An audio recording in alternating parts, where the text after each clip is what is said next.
Hey, what's up, guys? Welcome to the Bible Study Minute. Today we're taking a look at Ezra chapters 1 and 2.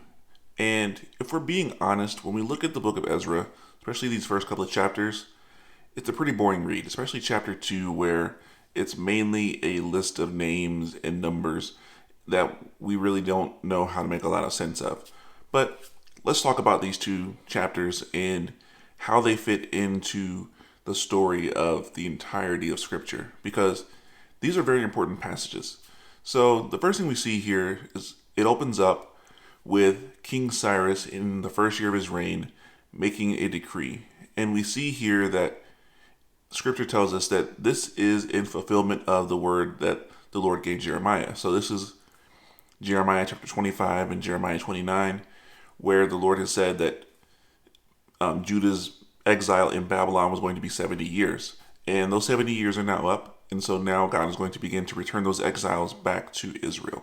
But then we see that this is also a fulfillment of other prophecies, such as Isaiah chapter 44 and 45, where God says that he is specifically going to use King Cyrus to return his people. And here's the thing. King Cyrus is not a believer. He's an unbelieving king. He does not believe in the God of Israel, but God is still using him to accomplish his purposes. And then we see even some of this being set up in what we saw in Daniel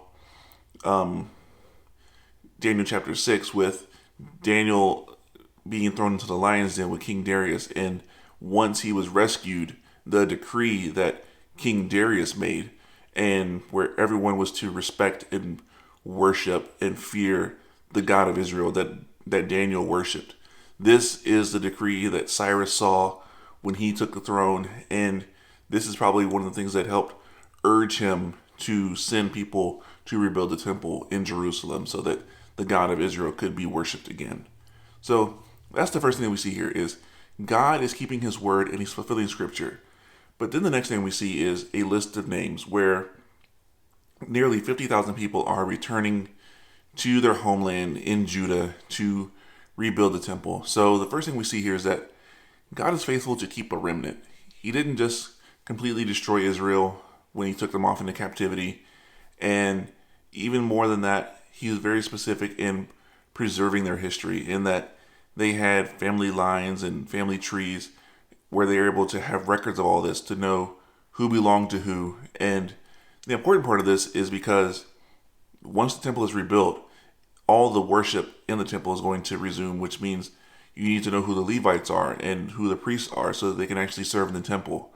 And this is why we get to the end of chapter 2 and we see the list of people who claim to be Levites, but they were not able to be verified. And that's the importance of that portion of scripture, is that God is very specific about who he wanted working in the temple. And so if that was not able to be verified, then that's why it's important.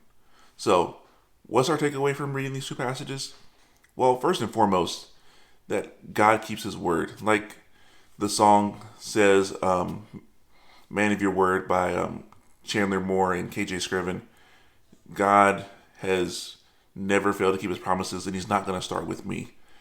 God has kept his promises. He kept his word. 70 years to the day, he started bringing people back to Israel. And that's awesome.